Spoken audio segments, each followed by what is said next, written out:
نہ آ سکا تو میں نے کچھ موضوعات ایسے ہیں جن پہ آپ سے بات کرنا چاہیے تھی، تو اس میں ایسا پہلا موضوع یہ تھا فنڈ کہاں سے آئے گا، اور اس کی وہ ریزن یہ بتاتے ہیں کہ مسلمان جو ہے اس میں فنڈ کہاں سے آئے گا۔ عام مسلمانوں کی حالت اقتصادی اعتبار سے حوصلہ شکن ہے، عمرہ توجہ کریں تو کام بن سکتا ہے، مگر افسوس ہے کہ اکثر جو لوگ ہیں وہ مقروض ہیں مسلمان۔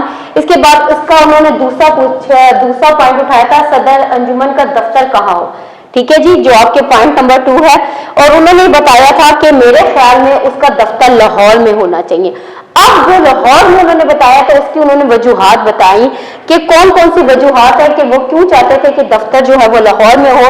تو اس میں پہلا جو تھا کہ جو مسلمانوں کے تحفظ کے لیے جو لڑائیاں لڑی گئی ان کا میدان جو تھا وہ پنجاب تھا، ٹھیک ہے، اور اسلامی زمانے میں یہاں مسلمانوں کی تربیت کی گئی تھی، اس وجہ سے جو ہے ان کا دفتر جو ہے وہ لاہور ہونا چاہیے تھا۔ دوسرا یہ کہ پبلشر کام، ٹھیک ہے جی، یہ یاد رکھیے گا، پبلشر کا جو کام ہے وہ بھی زیادہ تر جو ہے وہ مسلمانوں کے ہاتھوں میں ہے، اور یہاں پہ جو ہے ایک بہت بڑا ادارہ پبلشر ہاؤس قائم کیا گیا ہے، اس وجہ سے اس کا دفتر ہونا چاہیے تھا۔ تیسرا پوائنٹ جو انہوں نے بتایا، اثر کا مادہ قبول کرنا، ٹھیک ہے، مادہ زیادہ ہے۔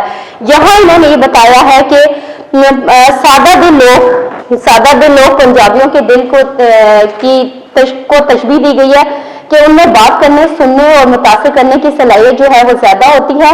ایک مقام پر معمولی جلسے کے بھی 8-10 ہزار مسلمان جمع ہو جانا کوئی بڑی بات نہیں ہے، ٹھیک ہے، یہ بات پنجاب کے ہندوؤں میں جو ہے وہ نہیں پائی جاتی۔ اوور آل اگر اس کا خلاصہ میں آپ کو کر کے دوں تو یہ ہے کہ علامہ اقبال نے اپنا یہ خط، اب میں آپ کو اس کا خلاصہ کر دوں، مولوی عبدالحق کو لکھا، ٹھیک ہے، جس میں انہوں نے یہ بتایا کہ وہ اردو کانفرنس میں شرکت جو ہے وہ خط آپ کا مل گیا، لیکن میں بیماری کی وجہ سے جو ہے وہ شرکت نہ کر سکوں، تو یا تو یہ کہ میں آنا چاہوں گا، اگر میری طبیعت ٹھیک ہوگی تو میں آ جاؤں گا، نہیں آ سکا تو میں یہ بیماری کی وجہ سے۔ لیکن کچھ پوائنٹ انہوں نے بتایا کہ فنڈ کہاں سے آئے گا، اور انہوں نے بتایا کہ اکثر جو مسلمان ہیں وہ مقروض ہیں۔ دوسرا یہ کہ انجمن کا دفتر کہاں ہونا چاہیے، انہوں نے یہ بتایا کہ لاہور میں ہونا چاہیے تھا، اور اس کی وجوہات یہ کی تھی کہ مسلمانوں نے اپنے تحفظ کی جو زیادہ تر لڑائیاں لڑی تھی تو وہ پنجاب سے تھی، اس لیے لاہور ہونا چاہیے۔ پبلشر کا کام جو ہے وہ ادھر ہاؤس جو ہے وہ لاہور میں ہونا چاہیے۔ تیسرا انہوں نے بتایا تھا کہ یہاں پہ اثر قبول کرنے کا مادہ جو ہے وہ لوگ جو ہے پنجاب کے لوگ بات سننے اور متاثر ہو کے عمل کی صلاحیتیں زیادہ ہوتی ہیں۔ پنجاب میں پاکستان کی بقا کے لیے ہزاروں کی تعداد میں لوگ جلسے میں آتے ہیں۔ اردو کے لیے آپ کی جو ہے وہ خدمت بہت لاجواب ہے، اور امید ہے کہ آپ خیریت سے ہوں گے۔ یہ آپ کا ہو گیا خط نمبر 1۔ اب آ جاتے ہیں ہم خط نمبر 2 کی طرف۔ خط نمبر 2 جو ہے وہ علامہ اقبال نے لکھا ہے اپنے فادر کے نام، والد گرامی شیخ نور محمد کے نام، ٹھیک ہے۔ آپ نور محمد، میں آپ کو بتا چکی ہوں کہ آپ کے فادر اور آپ کے دوست جو تھے ان کو جو تھے ان پڑھ فلسفی کے نام سے جو ہے وہ جانتے تھے۔ آپ جو ہے وہ اس میں انہوں نے جو آپ کے فادر کے جو بارے میں بتایا وہ یہ بتایا ہے کہ آپ جو تھے ساری عمر جو آپ نے سادہ زندگی بسر کی، آپ کے خاندان والے جو تھے وہ آپ کو میاں جی کے لقب سے یاد کرتے تھے۔ دوسرا نام ہے علی بخش، آپ جانتے ہیں علی بخش جو ہے وہ علامہ اقبال کے سب سے وفادار ملازم جو ہے ان کے لیے بولا جاتا ہے، اور ان کے بارے میں یہ ہے کہ یہ ذاتی ملازم تھے۔ 14 سال کی عمر میں جو تھے وہ علی بخش جو ہے اقبال کے ساتھ رہے۔ 14 برس کی عمر میں آپ کی زندگی جو ہے 14 برس کی عمر میں اقبال کے ملازم ہوئے تھے۔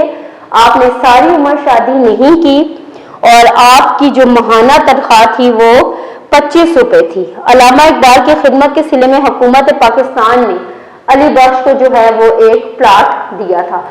اب جو ہے مولانا روم، تیسری شخصیت جو ہے وہ مولانا روم، اور پھر غلام رسول۔ مولانا روم جو ہے وہ محمد جلال الدین رومی افغانستان کے ایک شہر میں پیدا ہوئے، فارسی کے عظیم شاعر تھے۔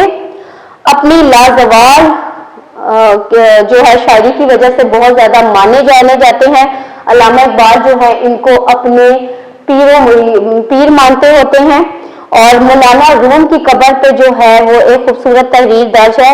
جب میں مر جاؤں تو میرا مزار زمین پر نہیں بلکہ لوگوں کے دلوں میں ہونا چاہیے۔ اس کے بعد جو چوتھی شخصیت انہوں نے جو ہے جس کا تعارف کروایا ہے وہ غلام رسول مہر ہیں۔ آپ بھی جو ہے مورخ ہیں، صحافی ہیں اور علامہ اقبال کے قریبی ساتھیوں میں آتے ہیں۔ جب اب ہے آپ کا خطوط، آپ کے خطوط میں علامہ اقبال نے جو پہلا خط تھا وہ صحت کے بارے میں، اپنے فادر کو صحت کے بارے میں اپنے والد صاحب سے پوچھا کہ آپ اپنی جو ہے آپ کی صحت، مجھے یقین ہے کہ اللہ تعالیٰ جو ہے دیر تک آپ کا سایہ ہمارے سروں پہ رکھے۔ آپ کا پہلا خط کسی خط میں آپ کے جو خوراک وغیرہ کے بارے میں لکھا تھا۔ اس کے بعد آپ نے لسی کے بارے میں ان کو بتایا کہ صبح کے وقت جو ہے وہ لسی پی جائے تو جسم سے جو ہے وہ بیماریوں کا خاتمہ ہوتا ہے اور عمر دراز ہوتی ہے۔ اس کے بعد آپ نے جو اپنے والد کو اپنے بارے پہ اپنے پاس آنے کے بارے میں بتایا کہ میرے پاس آ کے رہیں، لیکن لاہور میں ابھی تک ان کے پاس کوئی ایسا مستقل ٹھکانہ موجود نہیں ہے کہ وہ اپنے والد کو اپنے پاس رکھ سکیں۔ اس کے بعد چوتھا پوائنٹ جو انہوں نے بتایا ہے وہ یہ ہے روحانی کیفیت کا، کھانے پینے میں جو ہے وہ چیزیں اچھا۔ اس کے بعد آپ کے والد کے بعد لاہور میں آنے کے بعد انہوں نے ان کے دانتوں کے بارے میں یہ بات پوچھی کہ آپ جو ہے اپنی دانتوں کی مرمت جو ہے وہ کروائے۔ اقبال کی خواہش ہے، والد ان کے پاس وقت گزارے ہیں، لاہور میں اچھا نہ گھر ملنے کی وجہ سے ان کی خواہش پوری نہ ہو سکی۔ اقبال کے والد نے دانتوں کے بارے میں دریافت کیا کہ اگر وہ خراب ہیں تو اپنے نقلی دانت بھجوا دیں، وہ مرمت کروا کے جو ہے میں بھجوا دوں۔ اس کے بعد آپ نے جو ہے اگلا جو پوائنٹ اٹھایا ہے روحانی کیفیت کا۔ اقبال کے نزدیک جو ہے جو آج کل کے دور ہیں اس میں جو انسانیت ہے وہ کم ہوتی جا رہی ہے، بظاہر انسان جو ہے وہ حیوانوں کی زندگی جو ہے وہ بسر کرتے جا رہے ہیں۔ انہوں نے یہاں پہ جو ہے مولانا روم کا ایک جو ہے وہ قول جو ہے وہ کوٹ کیا ہے کہ چراغ لے کے تمام شہر پھرا، کوئی انسان نظر نہ آیا مگر نظر نہ آیا۔ ٹھیک ہے، تو یہاں پہ انہوں نے بتایا کہ لوگ ایک دوسرے کے جو ہے وہ خون کے پیاسے ہو رہے ہیں۔ اب ضرورت اس بات کی ہے کہ دنیا کو جو اندھیرے میں ڈوبی ہوئی ہے اس کو نجات دی جائے، اور وہ نجات کیسے ہوگی؟ نور محمدی کے جو ہے ان کو عطا کیا جائے، اور اسی سے جو ہے دوبارہ سے مسلمانوں کی بقا اور ترقی کے لیے یہ ضروری ہے کہ مسلمان جو ہے اس تاریخی دنیا کا حصہ بننے سے اپنے آپ کو وہ نجات